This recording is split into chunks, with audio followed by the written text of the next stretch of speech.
Bom dia a todos, graça e paz aos irmãos, amém, aleluia. Você está feliz com Jesus, meu irmão? O Senhor é muito bom, o Senhor é maravilhoso, aleluia.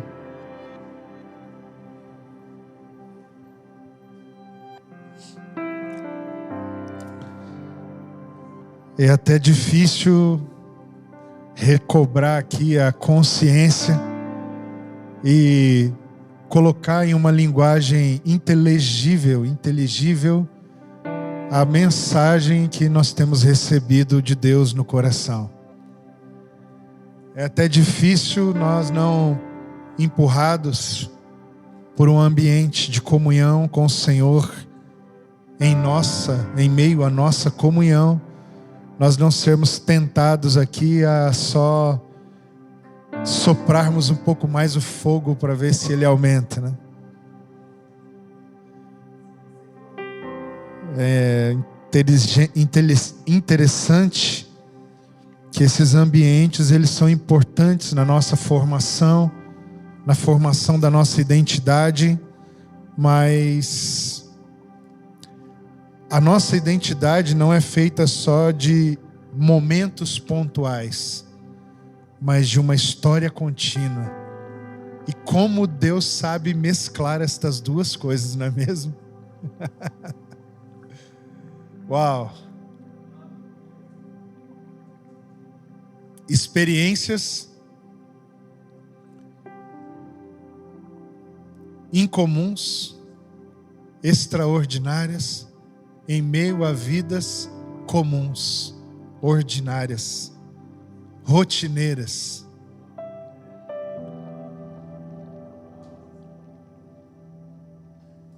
Você senta para comer com Deus arroz e feijão.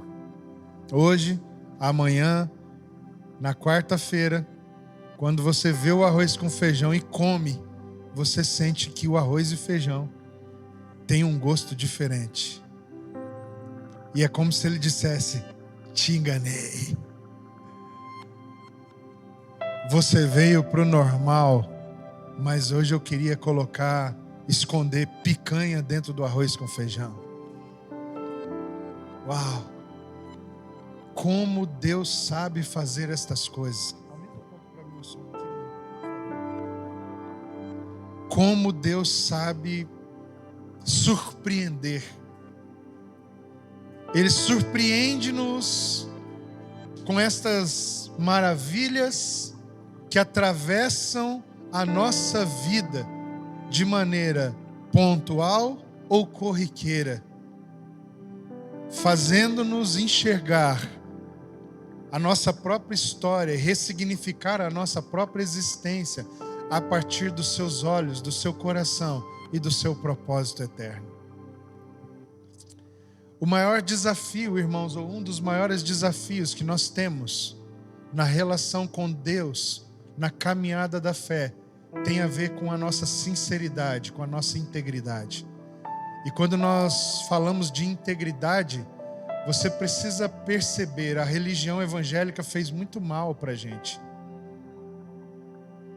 A gente teve, ao longo de anos, décadas, ser evangélico ficou a critério de termos uma conduta moral. Então a gente passou a entender, por exemplo, que a palavra integridade tem a ver apenas com a idoneidade de um caráter reto de alguém que segue leis religiosas. E nós estamos...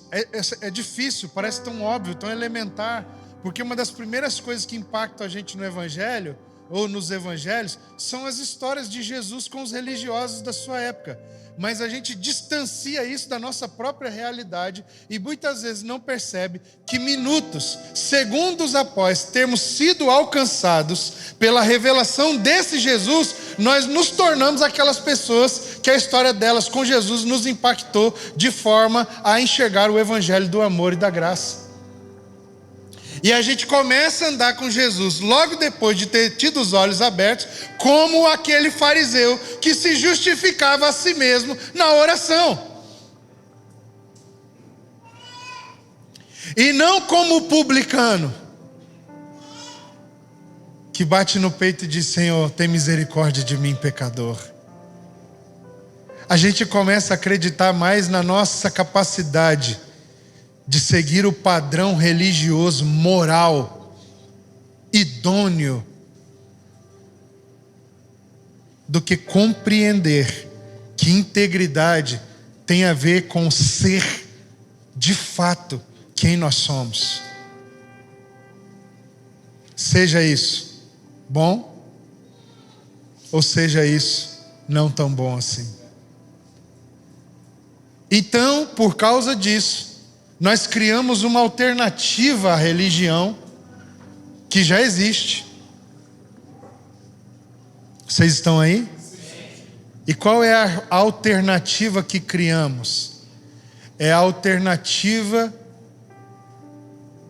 que nos permite esconder quem nós somos de verdade, para a gente permitir que as pessoas vejam só aquilo que nós acreditamos estar dentro desse padrão moral que ser cristão exige. E o resto, a gente, como um preguiçoso, levanta o tapete e coloca a poeira debaixo e cobre para as visitas não verem. E nós chamamos isso que nós mostramos para as pessoas, segundo as regras evangélicas, que somos íntegros.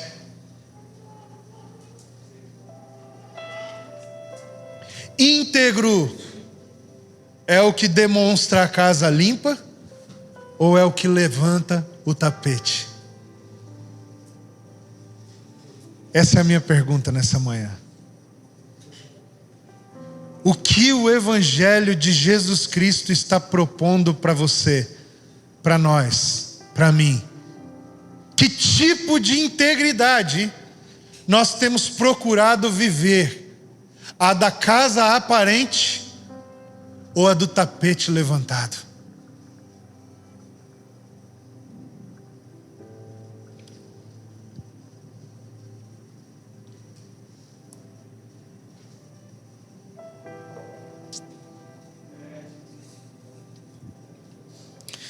Abra sua Bíblia comigo, por favor.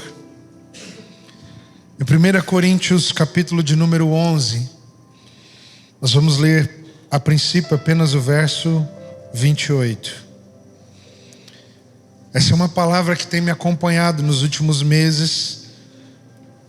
Eu estou ensaiando para falar sobre isso aqui já tem algum tempo. E nesses últimos 2 dias o Senhor me trouxe clareza que hoje era um dia oportuno para falar sobre isso com os irmãos.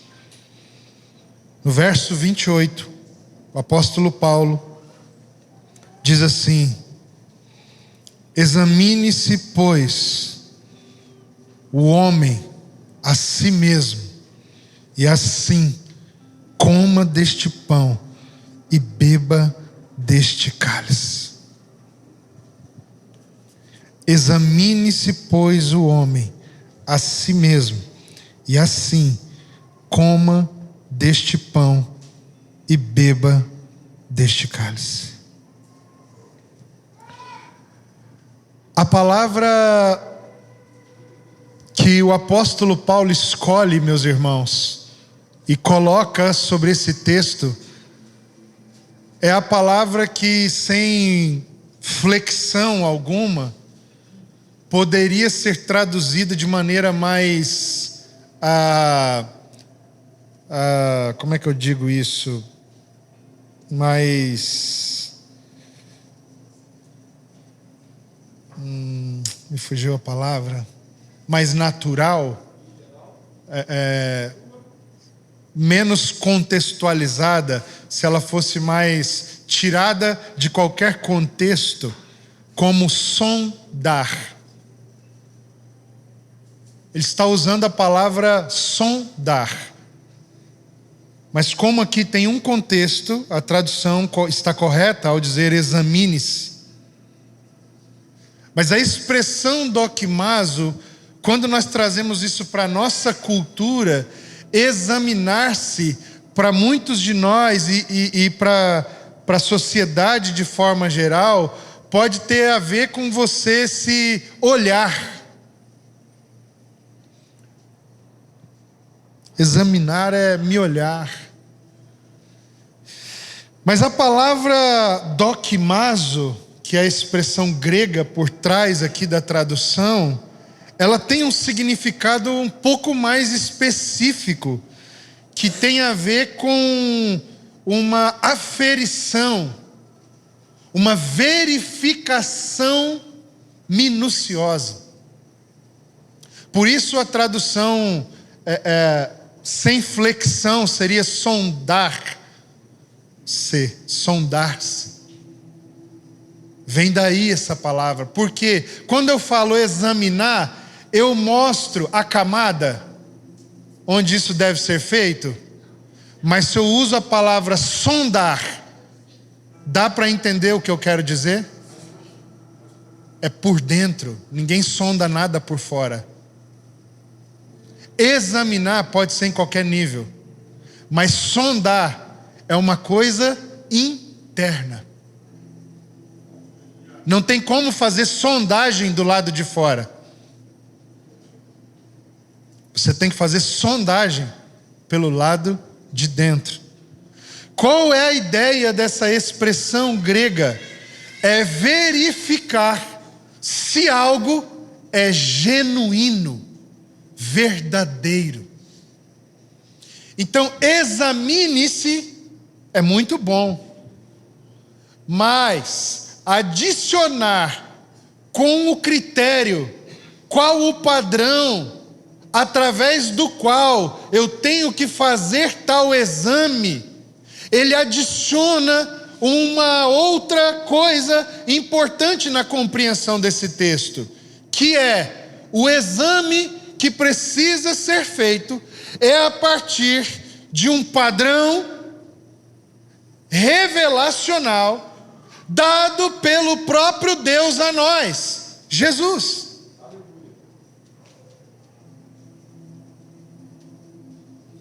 Verificar se algo é genuíno. Aonde? Aí dentro.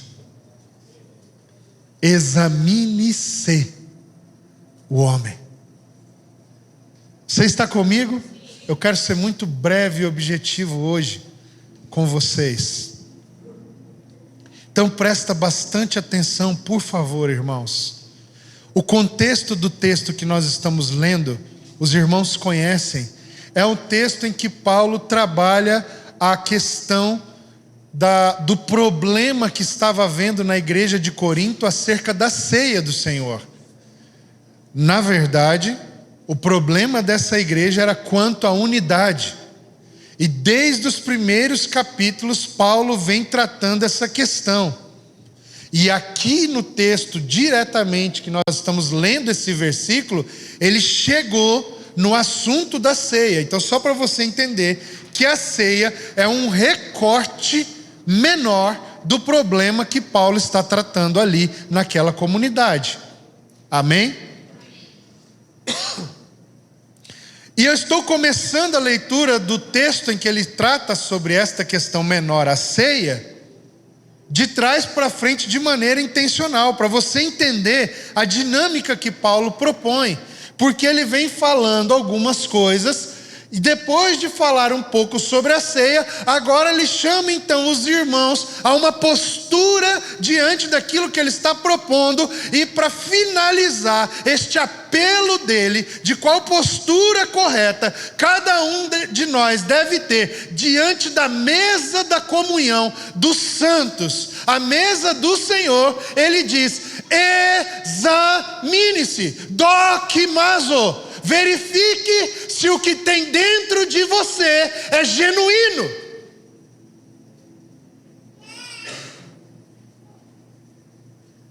Quantos estão entendendo isso? Presta atenção, irmãos. A ceia é a imagem mais alta que pode haver da fé cristã. Não tem nenhuma imagem mais profunda, mais alta para a fé cristã em significado do que a mesa da ceia do Senhor. Se nós precisássemos escolher um evento, um encontro só, um dia só, para viver a fé, quem entendeu o cristianismo e o evangelho, esse dia seria o dia da ceia do Senhor. Por tudo o que isso representa, por toda a mensagem que está embutida dentro da mesa do Senhor, ela é o ápice da representação do que é a fé. Tanto é que Mateus, Lucas, o Novo Testamento vai deixar claro que o grande dia que nós esperamos é como o grande dia de um banquete, e a imagem descrita é o Senhor se assentando com os filhos e realizando uma grande ceia.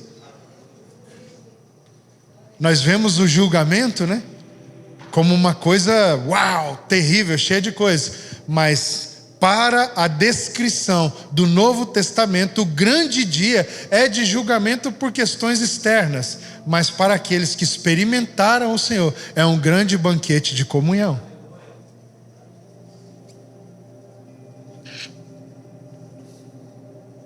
Obrigado. Então, qual é a proposta de Paulo para esses irmãos? É que existe um convite para esse lugar mais alto, e ele vem ajustando algumas coisas importantes para estabelecer ali de alguma forma elementos e princípios que vão produzir na vida daquela igreja o que Cristo espera encontrar naquela igreja. Mas isso ainda não é suficiente. Por isso ele conclui a mensagem iniciando com um apelo: doquimazo, verifiquem dentro de vocês se o que vocês dizem ter sobre o Senhor é realmente genuíno. Irmãos, olhe para mim. A pergunta de Paulo ecoa para nós, para mim e para você hoje. O que você apresenta ter sobre a sua própria fé é realmente genuíno?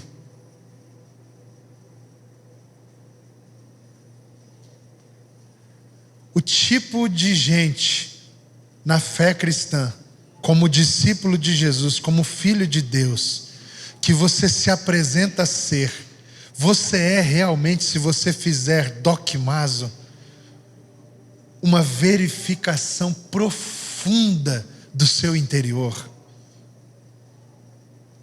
Você que está aqui nessa manhã e diz amar Jesus de verdade, diante da mesa do Senhor, se você for fazer uma sondagem do seu próprio coração, presta atenção, Paulo é brutal, é visceral, é violento o apelo de Paulo, Emílio, porque o critério agora, não existe ninguém além de você mesmo e Deus nessa sala de exames. Diante de Deus, você e Deus, o que você tem diante de Deus, só você e Ele, você consegue, você tem coragem de afirmar que é de verdade?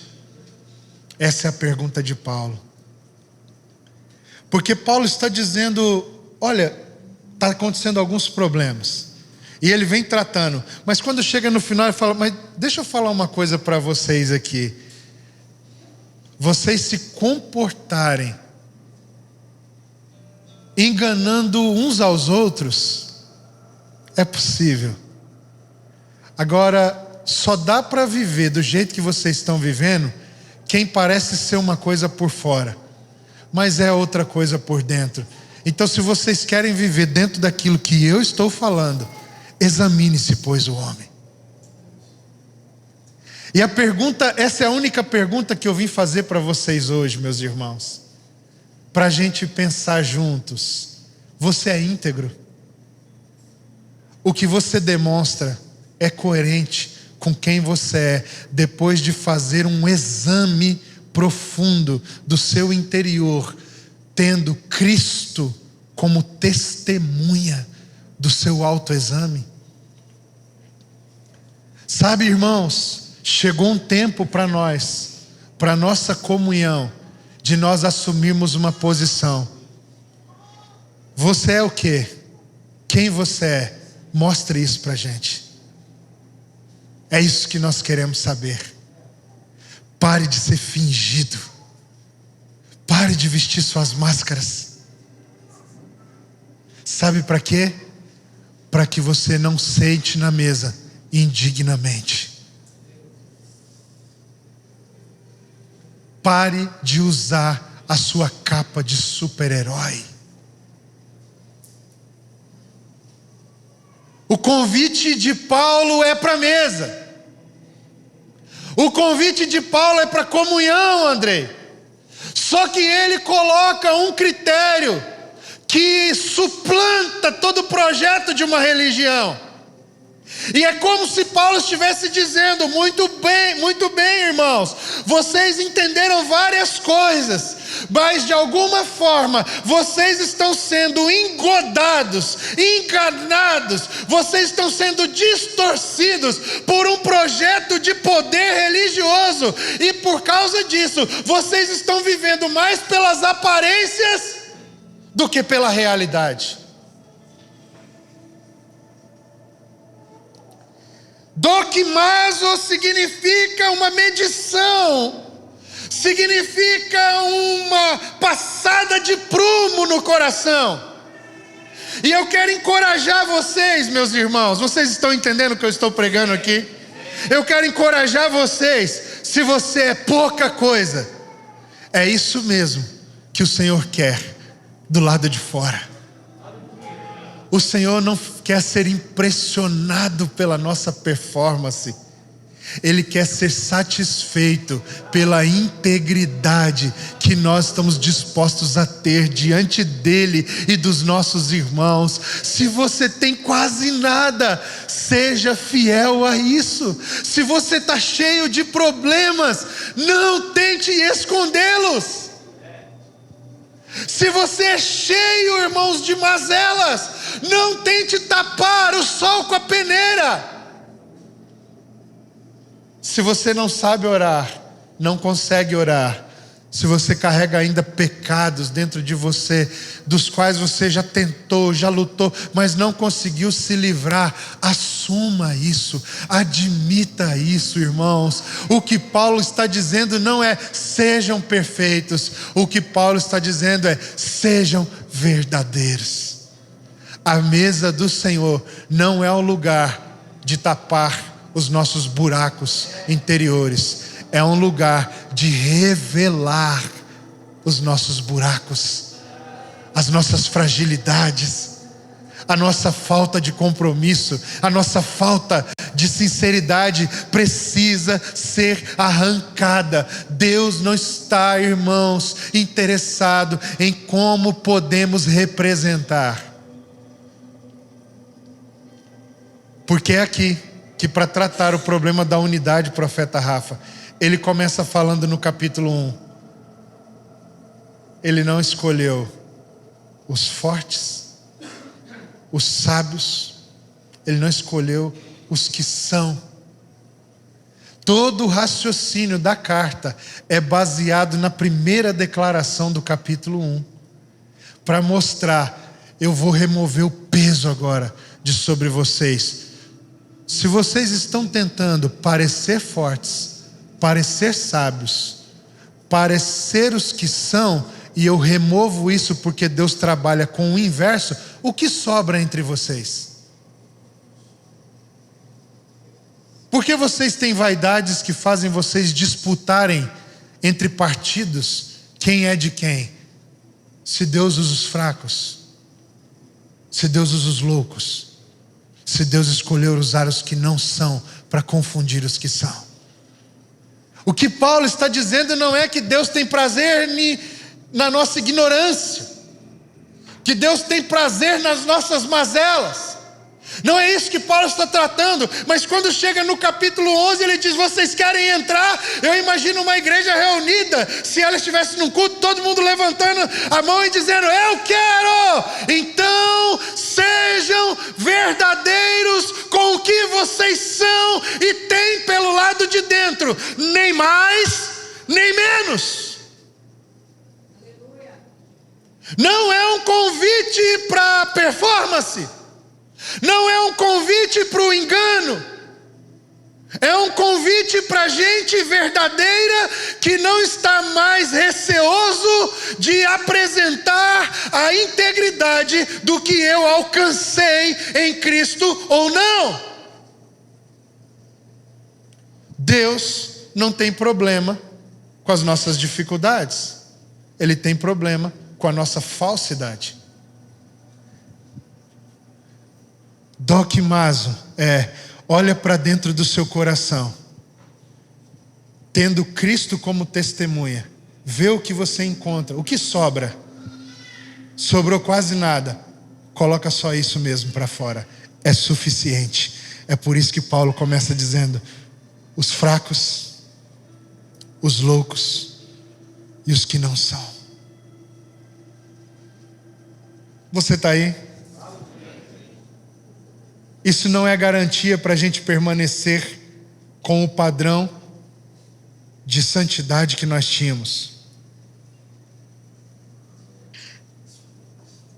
Isso é um convite para o aperfeiçoamento a partir do pouco que temos e somos. Se você quer ser aperfeiçoado, a mesa do Senhor é o caminho do aperfeiçoamento, mas só senta nela de verdade quem examina-se e depois de tirar tudo o que é periférico, tudo o que é insustentável, sobra algo, e aquilo que sobra é o que me permite sentar-me à mesa do Senhor.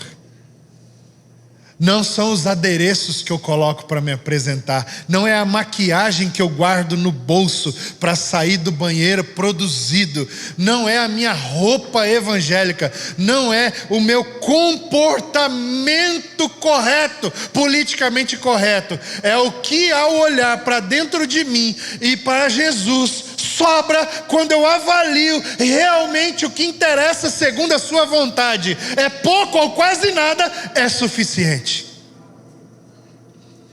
É isso que Ele espera ver do lado de fora. Você está aí? Agora, quando eu volte comigo para o versículo 1. Paulo está dizendo na conclusão, como um apelo: se queremos o que precisamos para poder acessar Dokimazo, verifique se o que tem dentro de você é genuíno. Agora, fazer isso do nada não é uma medida alta, Rafa? Imagina eu chegar aqui nessa reunião agora e começar a falar de um por um. Sócrates, fala de verdade quem você é aqui para todo mundo. E a gente vai ficar esperando até você dizer. Isaías, fala realmente quem você é aqui para os irmãos. Faz a tua vida passar num filme aqui para nós. Porque Dokimazo, em termos de parábola, tem essa revelação. É pesado, não é? Não é não, eu vou explicar por quê. Porque o texto que nós lemos começa aqui, ó, verso 1. Sede meus imitadores, como também eu de Cristo. O homem que está apelando aos irmãos daquela igreja, que tinha problema de relacionamentos inimagináveis, e como eu digo, suponho eu que Paulo está dizendo, só tem um jeito de explicar os problemas que vocês têm, é se vocês parecem ser uma coisa por fora, que vocês não são por dentro. Então ele explica a carta todinha como é que eles têm que viver. Mas antes de dizer agora vamos viver, ele diz, só um detalhe, sondem vocês por dentro para ver se o que vocês estão apresentando confere com o que vocês têm realmente por dentro. Mas sabe por que ele pode dizer isso? porque ele é alguém que viveu assim entre os irmãos. Ninguém precisava imaginar quem Paulo era. Eles sabiam quem Paulo era. Eles conheciam. Se você ler, irmãos, a carta aos Coríntios, você vai perceber porque Paulo, 1ª e 2ª Coríntios, são as cartas mais viscerais de Paulo, no sentido de expor-se, correr riscos para salvar os irmãos. Paulo se propõe, ele se submete em Coríntios, 1ª e 2ª Coríntios, a fazer coisas que eu acredito que ele mesmo considerava ultrajantes. É aos Coríntios que Paulo vai dizer: falo aqui de mim mesmo, não, Senhor. O cara está louco, ele está ficando chapado pela realidade que ele tem que tratar com aqueles irmãos. É tanta carnalidade, é tanta infantilidade, mas ao mesmo tempo do lado de cá há tanto afeto, porque ele viveu entre eles. Das poucas igrejas que nós temos cartas de Paulo, Coríntios é uma daquelas que ele viveu lá, que ele esteve com os irmãos, que ele se sentou com os irmãos, que os irmãos viram. É lá que ele trabalha com as suas próprias mãos por 2 anos para poder servir aquela igreja. É esse Paulo que vai dizer: vocês conhecem a minha vida, o meu testemunho, o meu ministério, o meu encargo no Senhor. E quando ele usa a palavra conhece, ele não está falando vocês ouviram falar, ele está falando vocês são testemunhas, vocês experimentaram da minha vida, do meu ministério no Senhor. Paulo está dizendo no versículo 28, eu estou chamando vocês para viverem da mesma forma como vocês sabem que eu vivi entre vocês. Não é examine-se pois o homem para que alguém seja exposto diante da igreja. É alguém exposto, completamente exposto diante da igreja, dizendo: alguém mais quer viver nessa mesma comunhão? Alguém levanta a mão. Então ele diz: tire da mesma forma que eu a performance, o impressionismo, as vaidades, a preocupação com a reputação, as máscaras. Tire todo tipo de incoerência que você manifesta para fora com o que você é por dentro. Mas Paulo, seja meu imitador, cara. É assim que eu me sentei, e é assim que eu edifiquei no fundamento de Cristo a comunhão de vocês que eu recebi do Senhor. Verso 23, vai comigo para esse verso, e eu estou caminhando para o fim. E aí, depois de tratar algumas coisas, lembrando que ele começa com: sede, pois, meus imitadores, como eu de Cristo. Ele trabalha essa questão da ceia para chegar no verso 23. E quando ele vai redefinir a dinâmica pactual pela qual os irmãos se reuniam naquela comunhão, na mesa do Senhor, ele começa catalogando a sua própria vida como base para uma experiência que Cristo propôs para que ela transbordasse onde houvesse irmãos se reunindo em toda a terra. E ele diz: porque eu recebi do Senhor o que também vos entreguei. Porque eu recebi do Senhor o que eu vos entreguei. Que o Senhor Jesus, na noite em que foi traído, tomou o pão e, tendo dado graças, o partiu e disse: tomai, comei, isto é o meu corpo, que é partido por vós, fazei isto em memória de mim. É interessante, irmãos, porque A palavra, algumas traduções nesse texto usam a palavra ensinar, ensinei. Como está aí na sua Bíblia?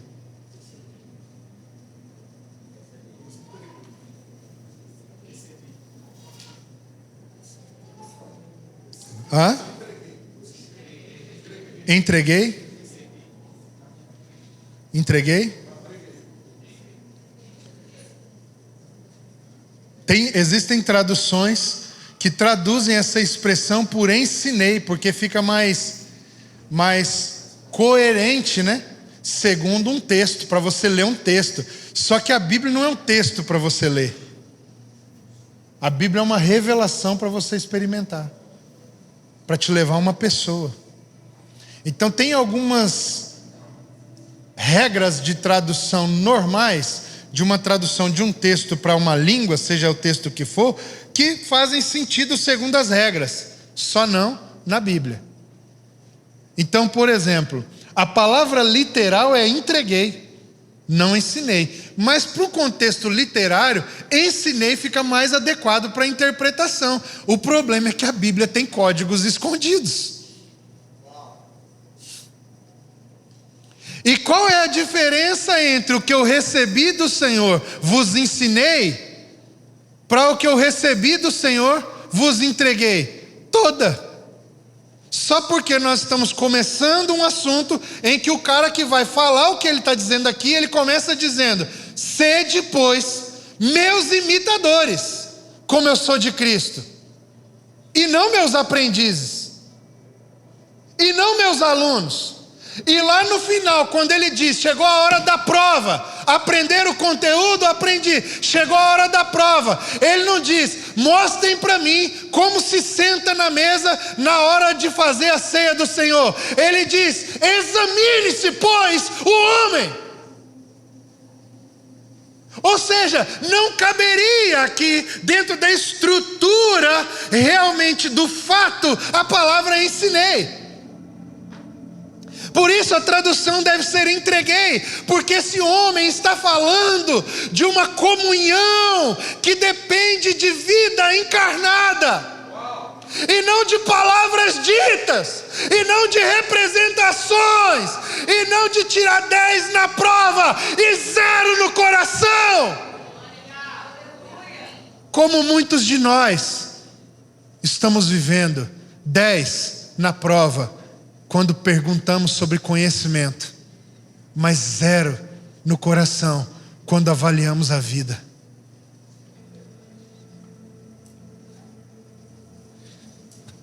E aqui eu fecho com vocês o raciocínio que eu quero compartilhar. Porque quando Paulo diz, ele vem trabalhando, começa dizendo, sede meus imitadores como eu sou de Cristo.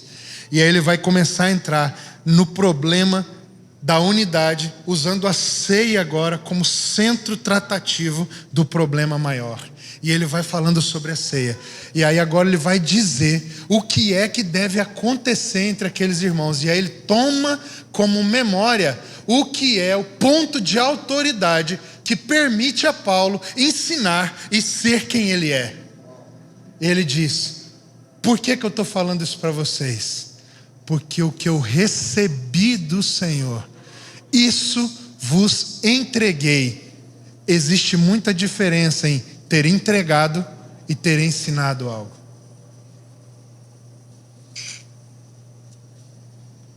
Se eu colocar um quadro aqui,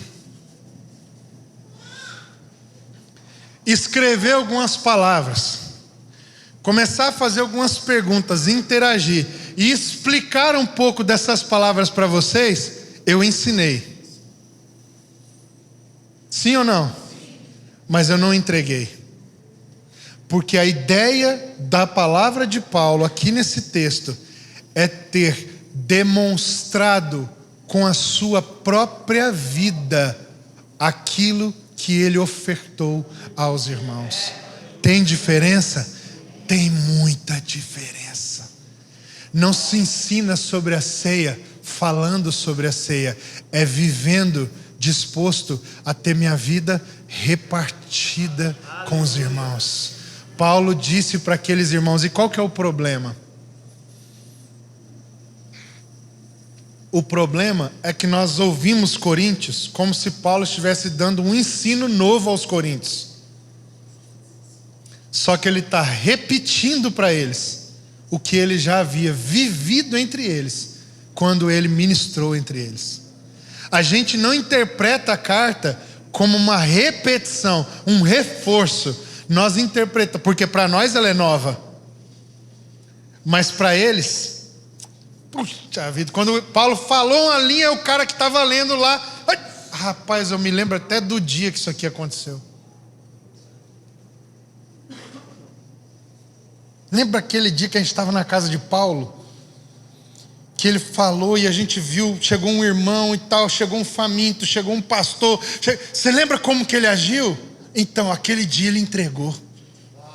Aquele dia ele repartiu. Cara, como a gente é difícil.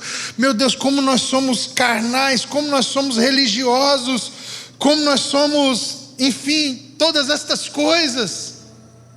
Porque quando eles vão lendo a carta, eles estão lendo a carta de um homem que está lembrando eles daquilo que foi estabelecido enquanto ele entregou o que ele entregou. Só para a gente ter certeza, capítulo 4.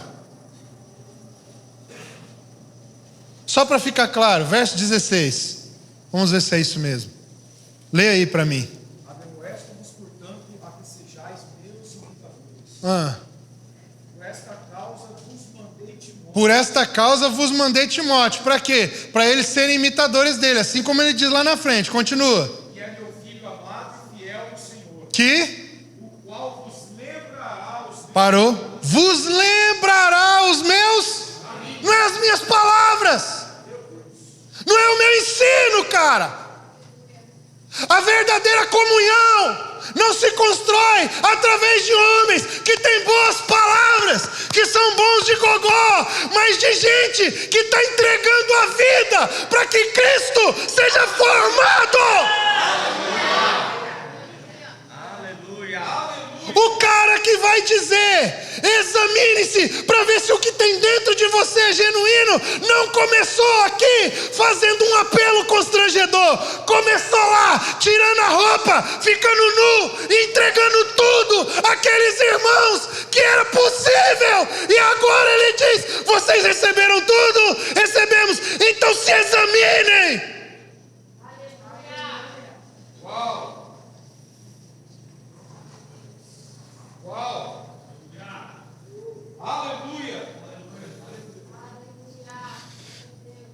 Não é um homem de discurso. É um morto que deu tudo, chamando você a entregar pelo menos alguma coisa de verdade. O que eu recebi do Senhor, isso vos entreguei. Não é para gente que nunca tinha visto ele viver. Ou seja, Andrei, esse cara correu um risco muito grande. Porque tinha como ser um tagarela? Tinha como ser? Não tinha como ser. Porque ele está falando com gente que era testemunha, presente do que ele viveu. Que coragem! Será que esse homem sabia quem ele era?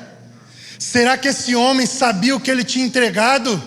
Ao ponto de, um tempo depois, mandar uma mensagem para você, colocando o testemunho dele à prova. O que eu recebi do Senhor, isso vos entreguei. E durante toda a carta, vez ou outra, tratando um assunto pessoal, ele diz, vocês sabem, né? Como foi que eu vivi aí? Vocês sabem, né? Como foi que eu servi vocês? Em lágrimas. Vocês sabem, né? As provações que eu tive que suportar no meu corpo, na minha alma, para que vocês recebessem Cristo como vocês receberam. E se alguém diz, não foi bem assim não, viu? Porque ele correu o risco de que acontecesse isso. Mas será que isso era possível no ministério de Paulo?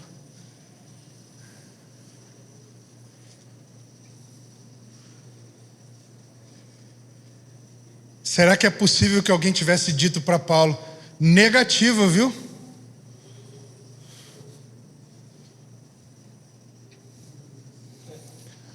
Demas, você deu um lugar para ele no púlpito só porque ele tem dinheiro. E os pobres da igreja você não dá moral, não. Será que alguém poderia dizer isso para Paulo?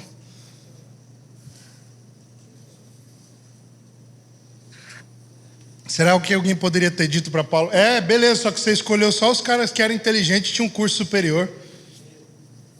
Os pés rapados que não sabem nem falar direito, você não deu oportunidade para ninguém na igreja. Será que alguém poderia dizer para o cara que começa a carta escrevendo: ele não escolheu os sábios deste mundo? Porque uma coisa é receber um texto desse sem conhecer a vida da pessoa. Outra coisa é receber um texto desse avaliando a cada linha o jeito que essa pessoa viveu quando esteve entre nós.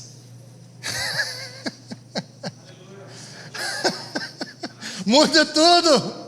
Porque alguém podia ter dito: você pensa assim agora, né? Mas há 3, 4 anos atrás, Paulinho, você só escolheu o sabidão aqui entre os gregos.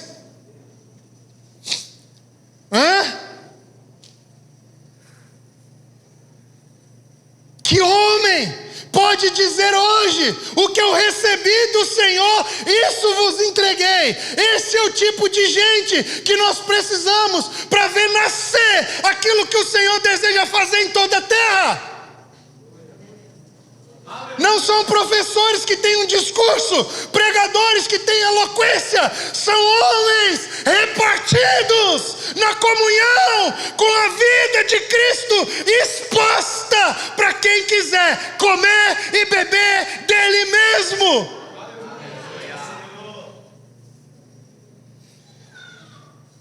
Só que o texto é muito ruim. Até aqui eu sinto Paulo me encorajando.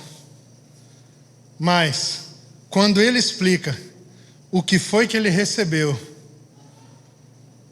aí ele me faz repensar se é isso mesmo. Porque ele diz, cadê sua Bíblia? O que eu recebi do Senhor, isso vos entreguei. Todo mundo entreguei. Todo mundo entendeu a diferença de entregar para ensinar? Ele entregou, cara. Ensinar também é bom, mas cuidado. Nós não fomos chamados para parar no nível do ensino. Nós precisamos ir no nível da entrega. Só que isso aqui é alegria demais. Cara, isso aqui eu nasci para fazer isso. Até os 2 pontos. Porque dos 2 pontos em diante, ele não deveria ter colocado aí, mas ele escreveu para esses irmãos, explicando, detalhando, descrevendo o que é que foi que ele recebeu do Senhor. E aí ele diz o que foi que ele recebeu do Senhor. E o que foi que ele recebeu do Senhor? É que o Senhor Jesus, na noite em que foi traído, na noite em que ele foi traído, foi isso que ele recebeu. Que o Senhor Jesus, na noite em que foi traído, tomou o pão, tendo dado graças, o partiu e disse. O que foi que ele disse, irmãos? Isto é o meu corpo que é dado por vós. E quando foi que ele disse isso? Na noite em que ele foi traído.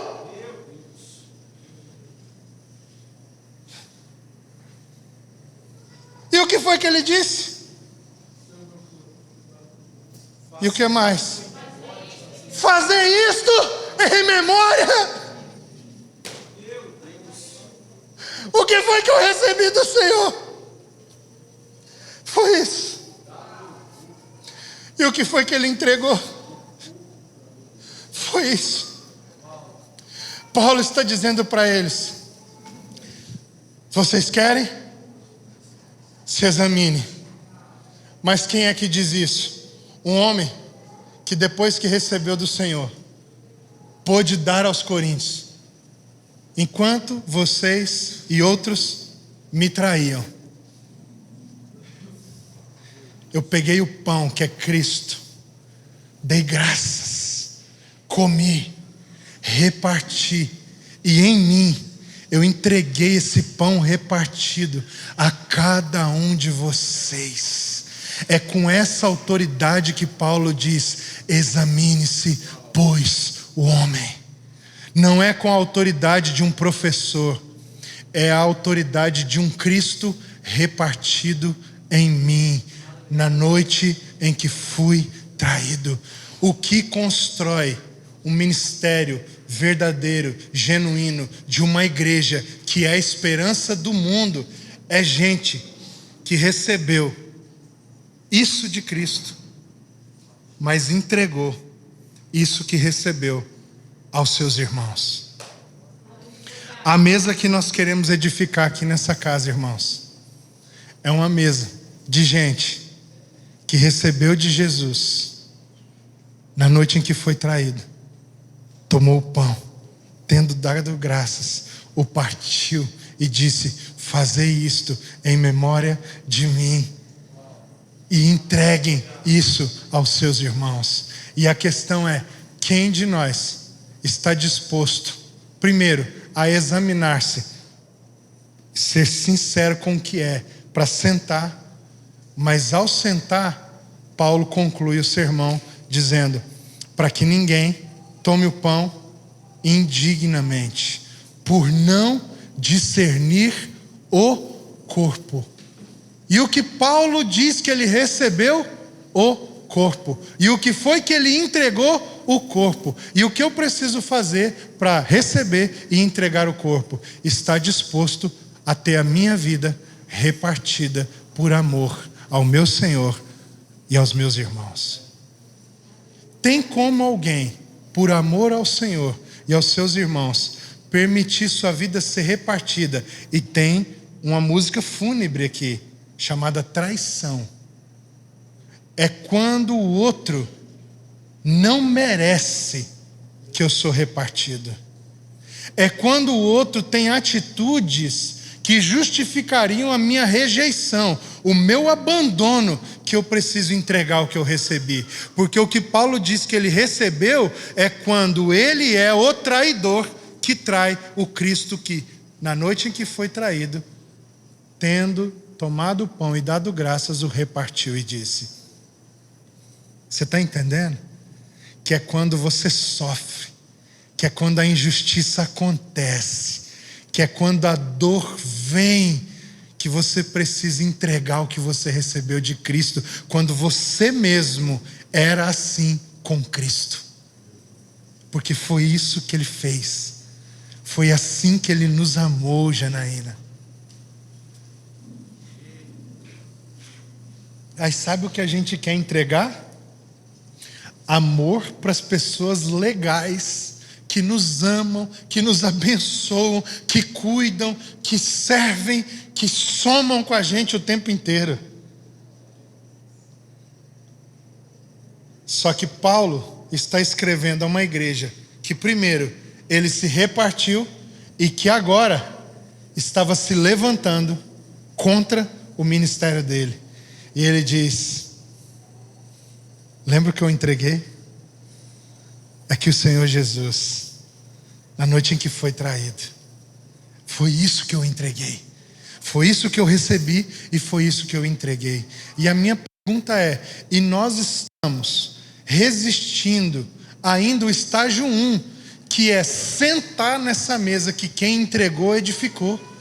Não é construir essa mesa, é sentar nela, porque Paulo diz: cuidado, hein? Não senta nessa mesa de entrega, de sacrifício, sem fazer um exame profundo se o que você tem e demonstra é verdadeiro. Porque se você não discernir o corpo, pode ser que você esteja comendo condenação para si mesmo. Qual episódio te faz lembrar desse perigo? Atos capítulo 5, a história de Ananias e Safira. Qual é o problema de Ananias e Safira? É que antes dele tem alguém que recebeu e entregou: Barnabé. O problema não é se você decidiu ser hipócrita. O problema é se tiver um só aqui decidido ser verdadeiro. Deixa eu te dar uma palavra pastoral agora, mas com um tempero de profeta. Graças a Deus eu posso ter essa flexibilidade aqui, né? Um tempero de profeta. Irmão, se você quer ser hipócrita, procure um lugar de hipócritas para você. Vai ser mais preservador para a sua própria vida. Agora, se você quer ser sincero, saia de um ambiente de hipocrisia, para que você não tenha que ficar com a sua vida, mesmo que você não queira, o tempo inteiro acusando as pessoas e julgando as pessoas, até quando você está em silêncio.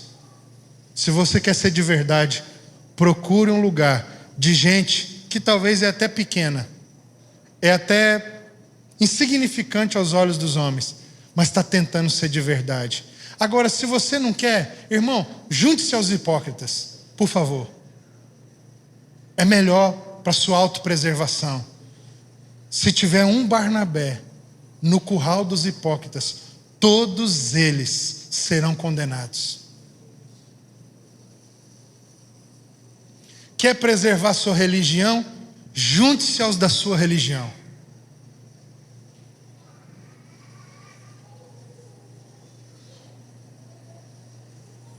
Quer preservar sua reputação? Se alinhe a homens que gostam de ser tratados pela reputação que eles projetaram para si mesmos. Quer ter honrarias por títulos, por posição econômica, status social? Junte-se a pessoas que flertam com estas coisas. Por favor! Agora, se você quer ser quebrado,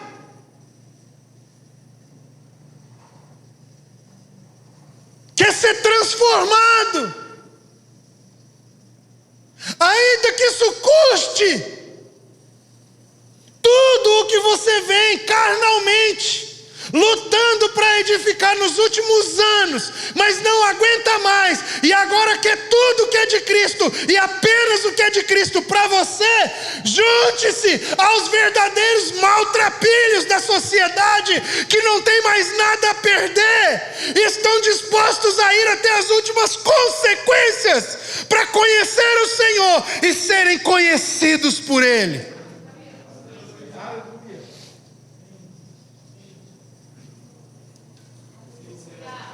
Antigamente tinha uns amigos que eu tinha, ainda são amigos, mas agora não os vejo mais tanto, que toda vez que a gente ia um na casa do outro, a gente roubava alguma coisa um do outro, escondido, é óbvio, e levava para quando a pessoa só desse falta disso, depois que ele soubesse. Quando eu fui para minha casa, aí ele foi verificar as coisas dele, descobriu que eu tinha levado um perfume, um livro, alguma coisa. Mas todas as vezes que a gente se via na casa uns dos outros, a gente sabia que isso ia acontecer e não conseguia evitar. É isso que a gente era. E já sabia o que ia acontecer. Não queria que isso acontecesse, mas isso é o que a gente era. O cara, dessa vez você não vai pegar nada aqui, hein, bicho? Eu tô te falando já, vai dar problema. Você não pega nada, eu só tô com esse perfume aí, você viu? Ó, vigia. Não pega meus livros, cara. Se pegar meus livros vai dar ruim. No final, a hora que eu ia pegar... Ah, cara, não acredito. Ô fulano, você levou meu livro, né?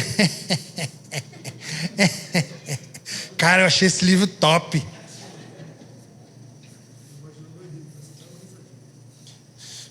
Brincadeiras à parte, o que eu quero dizer com isso é: se você é isso, assuma.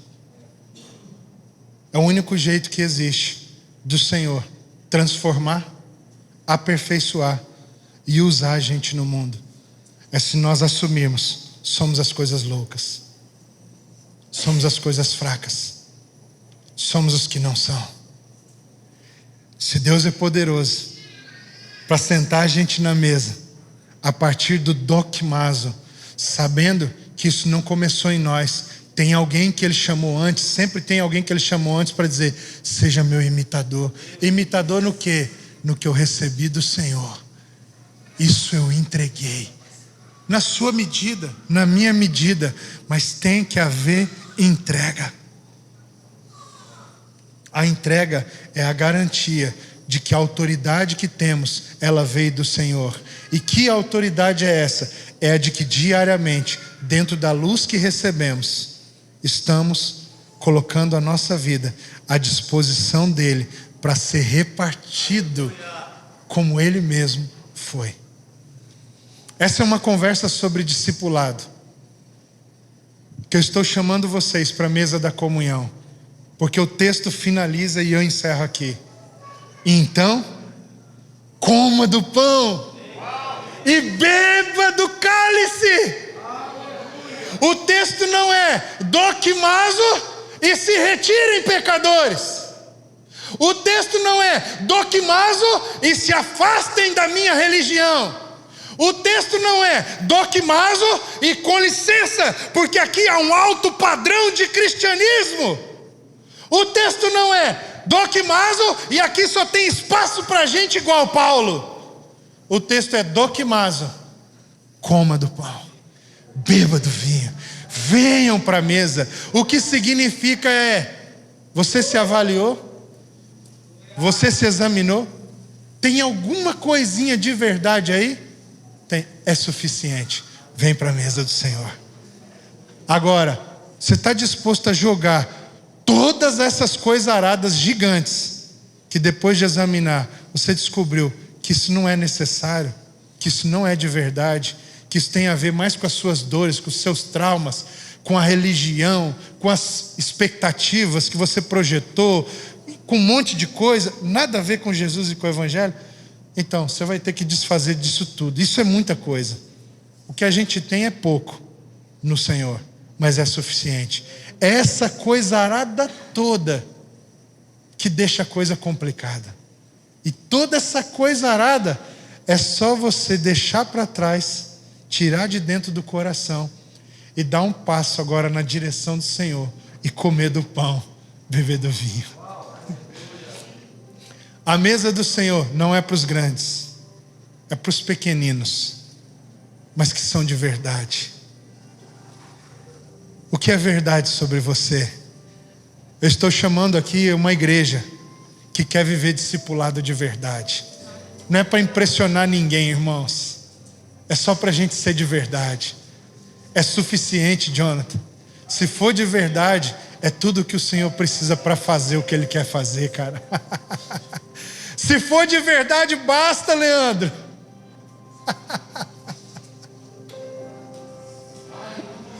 Se for de verdade, é suficiente. Porque nós estamos em um ambiente que talvez ainda não tenhamos, mas uma hora vai ter alguém que diz: o que eu recebi do Senhor, isso é o que eu entreguei. É que o Senhor Jesus, na noite em que Ele foi traído, foi isso que eu entreguei, irmãos, com a minha vida, não com as minhas palavras. É que o Senhor Jesus, uma hora vai ter alguém aqui que vai poder dizer isso.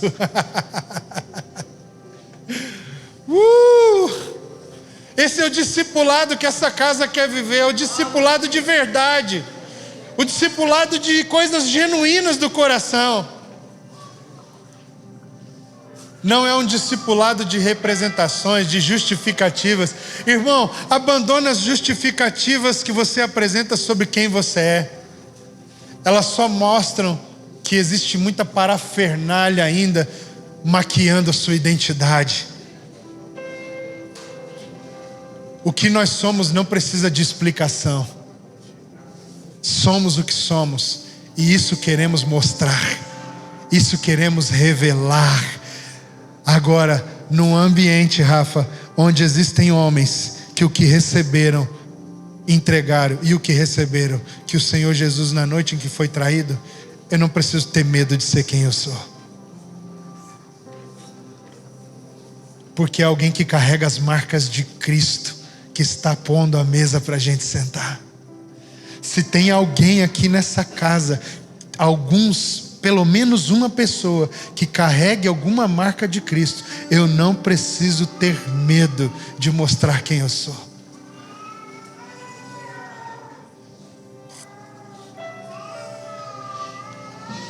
Aleluia.